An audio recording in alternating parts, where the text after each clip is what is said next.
Bonjour à toutes et à tous, aujourd'hui cap sur la botte du Hainaut, nous allons parcourir de long en large le pays de Chimay.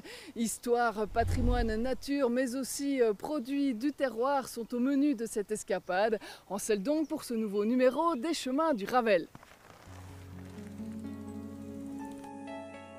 Dès vos premiers coups de pédale, le décor sera planté. L'ancienne voie ferroviaire qui s'étend de tout son long entre Belgique et France, Fagnes et Thiérache, se ferait un passage au cœur du massif de la forêt du pays de Chimay. Au Moyen-Âge, c'est dans l'une de ces clairières que Gilles, seigneur de Chimay, a créé Seloigne, l'une des 9 villes franches de la terre de Chimay. Dans ce paisible village, Joël Sobry élève des escargots depuis plus de 30 ans. Son projet est né suite à un rêve où il se voyait industriel prospère à la tête d'un immense élevage de gastéropodes. Chaque année, plus de 30 000 petits gris, une espèce endémique recherchée pour sa chair tendre et savoureuse, grandissent dans leur structure spécialement aménagée. Récoltés au début de l'été, ils sont ensuite transformés en produits finis pour la restauration et les particuliers.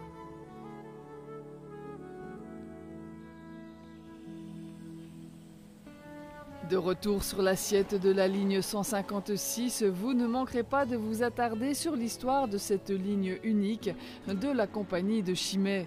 Longue de 67 km, elle démarrait de Hastières, montait dans l'Entre-Sambre-et-Meuse, arrivait à Mariembourg, continuait vers Chimay et Momigny pour s'achever à Hanovre en France. Elle doit son origine à Joseph de Riquet de Caraman, le prince de Chimay qui a multiplié les initiatives pour désenclaver la région. En 1856, il fonde ainsi la compagnie de Chimay et 2 ans plus tard, la ligne 156 est mise en exploitation. En 1948, cette compagnie sera la dernière société de chemin de fer privée à être reprise par la SNCB. Chemin faisant, vous ne croiserez guère âme qui vive. Qu'à cela ne tienne, vous apprécierez sans commune mesure votre échappée champêtre où seuls les gazouillis d'oiseaux briseront le silence. Du côté de Villers-la-Tour, vous serez quelque peu surpris par l'architecture très moderne de l'église Saint-Géry, un édifice qui a remplacé une ancienne église néogothique. Un peu plus loin, à portée de main, le village de Saint-Rémy s'étirera avec ses maisons de pierre sur une crête dominant l'eau blanche. Petit à petit, vous vous rapprocherez de Chimay. À quelques encablures de la cité princière, vous marquerez une première pause incontournable. Éric Guillain, bonjour, vous êtes journaliste à Télésambre. Vous ne m'avez pas emmené n'importe où. Non, nous sommes à l'auberge de Pot-au-Pré. C'est un établissement qui appartient aux moines de Chimay. Qui dit Chimay dit produit du terroir. J'aime le fromage. La bière, c'est un petit peu moins mon fort, mais ce sont vraiment les produits phares ici. Oui, ce sont des produits phares et qui remontent déjà au 19e siècle. C'est-à-dire qu'en 1850, il y a le prince de Chimay qui offre des terrains ici, du côté de Forges, à des moines de West-Vleteren pour y construire un monastère. Et c'est ainsi qu'ils vont ériger l'abbaye de Scourmont, la même où on brasse toujours aujourd'hui la bière de Chimay. On y brasse de la bière depuis donc 1862. Et puis en 1876, là, ça a été le fromage. Et en 1862, voici la bière qui était brassée. Ça s'appelle la première. Et la recette est toujours identique, donc qui a traversé les âges. Les bières de Chimay, ce sont des bières trappistes. Il n'y en a pas pléthore dans le monde, hein, parce que ça répond à des conditions très strictes. Oui, il y a des critères très stricts. C'est-à-dire que la bière doit être brassée au sein même du monastère. Ça doit être supervisé par les moines. Il y a évidemment des laïcs, donc des civils, si on veut, qui y travaillent. Et puis, l'essentiel des bénéfices doivent être reversés à des œuvres sociales. Alors c'est une brasserie qui a grandement évolué depuis le 19e siècle. Oui, évidemment, évidemment. Maintenant, les bières de Chimay, on les retrouve sur les 5 continents. Ils exportent dans une soixantaine de pays maintenant, avec aux États-Unis, en France évidemment, mais aussi en Inde, en Chine. La production maintenant, c'est entre 185 000 et 190 000 hectolitres par an. C'est énorme. Alors Chimay, c'est une grosse brasserie, et puis vous avez décidé de nous emmener dans une micro-brasserie. Oui, l'Escaillonne. En fait, c'est Jean-Michel et Isabelle. Jean-Michel, il brassait avec son papa il y a quelques années, et il avait toujours dit que quand il allait partir à la retraite, il allait s'installer et faire ses propres bières. C'est ce qu'ils ont fait. Ils ont déménagé de Moucron à Chimay pour faire leur pico-brasserie. Et maintenant, voilà, ça fait quelques années et ça fonctionne de mieux en mieux. Et évidemment, là, on est dans tout à fait autre chose, mais je vous promets que les produits sont très, très intéressants aussi. Allez, on va suivre Eric dans la visite de la brasserie à l'Escaillonne. C'est dans le petit village de l'Escaillère, juste à côté de la frontière française. La première bière qu'on a créée, c'est celle un peu à l'image de mon père, dans le sens que j'ai dû employer le moulin de mon père pour écraser le malt donc, dans les premières fois. On a dû changer depuis, mais on a donc employé, et c'est pour ça qu'elle s'appelle maternelle, tout simplement, parce que voilà. On a une autre bière qui est notre bière Thomasine, et au moment où il fallait mettre un nom dans l'ordinateur, on savait pas. Et on a entendu sonner la cloche. Donc on a tapé cloche, mais on trouvait que cloche pour une bière, ça faisait cloche quand même. Donc je me suis renseigné à savoir comment s'appelait cette cloche, et elle s'appelle Thomasine. Donc de tout Chimay connaissent comment s'appelle la cloche de l'Escaillère. On avait un commerce à Moucron, et on voulait absolument avoir un peu de liberté quand même, donc avec le week-end on pouvait le passer. Et on est atterri ici, tout simplement. Quand on est arrivé par ici, moi je ne voulais pas rester à rien faire, donc du coup j'ai dit je vais aller prendre des cours du soir, et j'ai été apprendre l'hôtellerie pour ajouter à notre gamme de bières toute une gamme de produits dérivés à base de nos bières.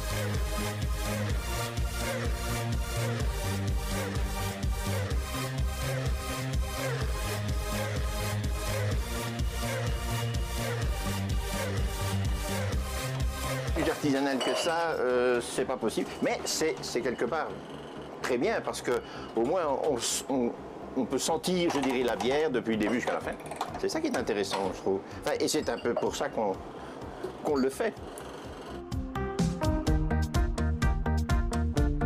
Lorsqu'on est sur des marchés de terroir, etc., je dis, écoutez, il y en a une qui est un tout petit peu connue et il y a la nôtre. Et il y a une petite anecdote quand même que j'aimerais dire là-dessus, parce qu'on dit bien qu'on est l'autre bière.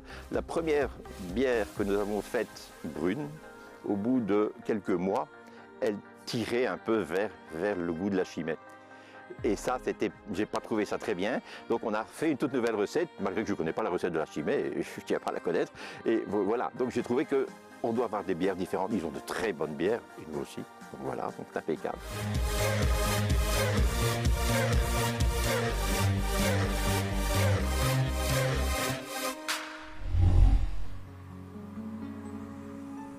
Lorsque vous gagnerez le cœur de Chimay, vous ne pourrez résister à la tentation de pousser les grilles du château, toujours habité par la famille des princes de Chimay.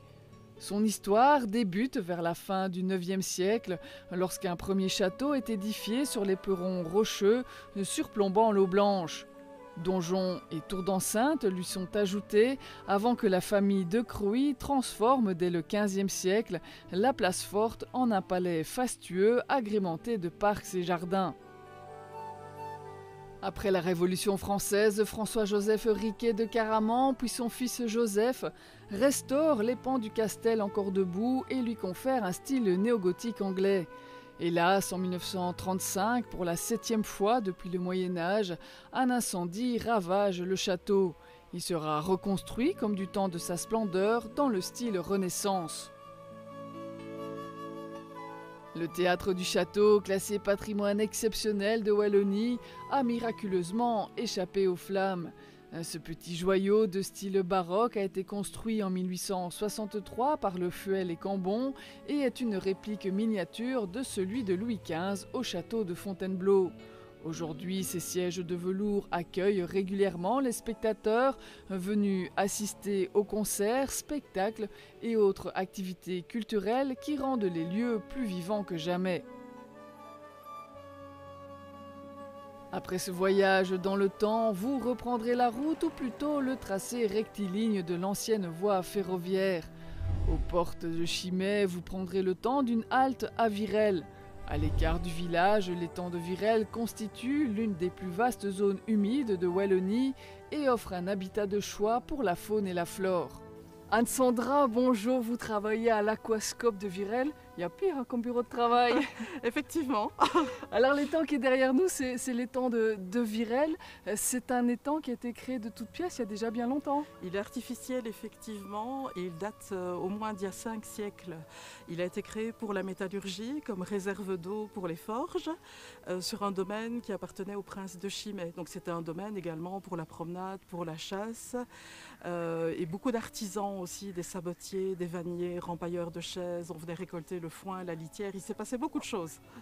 Avant une vocation touristique en 2 temps. Il y a d'abord eu du tourisme de masse dans les années 50. Exactement. Et puis maintenant, on est tout à fait à l'inverse de ça. Hein. Exactement, tourisme de masse avec des barques, des pédalos, la voile, la baignade, le bétonnage des berges. Et puis heureusement, un nouvel avenir pour l'étang de Virel, il y a déjà plus de 30 ans. La création d'une réserve naturelle avec 3 objectifs. Essayer de concilier le tourisme avec la protection de la nature, la restauration des milieux naturels et alors surtout la découverte, la sensibilisation à la nature et à l'environnement. Avec pas mal d'outils à disposition du public. Oui, l'Aquascope est venu, donc notre centre nature est venu s'ajouter en 2004 avec des espaces muséographiques, salles de projection, une taverne également où on découvre les produits locaux, les produits de saison, une plaine de jeux et puis tout un parcours de découverte nature pour découvrir la vie au bord de l'eau, sous l'eau, dans les arbres et s'émerveiller de la vraie nature au fil des saisons. Parce qu'on peut le dire, ici c'est un vrai paradis pour les naturalistes. Exactement, et plein d'événements, de formations, d'expositions, les aubes sauvages en canoë, des logements insolites. En fait, il se passe toujours quelque chose à l'Aquascope et pour plein de publics différents. Il y a des espèces très rares ici. Exactement, on en a croisé d'ailleurs une. Là en arrivant, on a une fauvette très rare, une rousserolle qui niche dans les roseaux. C'est pour le moment le seul endroit en Wallonie où elle est présente. Et il y a un couple de cigognes blanches déjà au moins depuis 4 ans. C'est le seul couple qui niche à l'état sauvage en Wallonie. Anne, merci beaucoup pour toutes ces explications. On va rester dans le milieu de l'eau. Nous sommes ici sur un ponton et à présent, nous allons nous tourner vers les ponts-levis. Les ponts-levis, c'est l'objet de notre rubrique patrimoine du jour.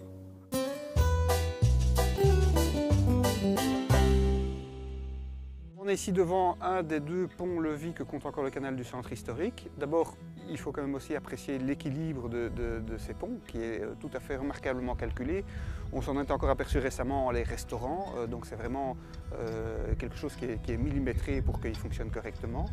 Alors, pourquoi un pont-levis et pourquoi pas un pont normal? Parce que c'est vrai qu'ailleurs, il y a des ponts classiques sur le canal du centre historique. Tout simplement, ce sont des questions de hauteur. C'est-à-dire qu'à partir du moment où la route est plus ou moins au même niveau que le canal, soit on fait un pont normal avec des longs branles d'accès, ce qui est assez compliqué, soit on fait un pont qui est au même niveau que le canal pratiquement, mais dans ce cas, il faut permettre le passage des bateaux, et donc ça impose le recours au pont-levis, qui était à l'époque la solution la plus simple pour ce genre de problème. Patrimoine historique, estampillé 1891. Oui, une date qui vaut la peine d'être marquée parce qu'en fait, on sait que cette partie du canal n'a été ouverte finalement qu'en 1917. Pourquoi? Eh bien parce qu'ils ont eu énormément de mal à rendre le canal étanche pour des raisons de sol, de galeries de mines, etc. Mais le canal était déjà creusé et les routes devaient passer et donc le pont était déjà en service depuis cette époque-là.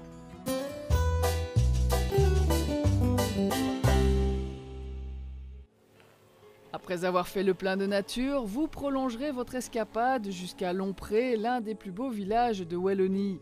Niché dans un pittoresque méandre de la vallée de l'Eau Blanche, dominé par le rocher de Frambois, au pied duquel naissent spontanément des ifs, le village vous charmera. Vous aimerez son habitat simple, son ancienne ferme-château en moellon calcaire, son église Saint-Nicolas ou encore son petit pont sur la rivière. Et puisque cette balade était gourmande, vous ne quitterez pas les lieux sans avoir goûté à la fameuse escavèche, la spécialité locale.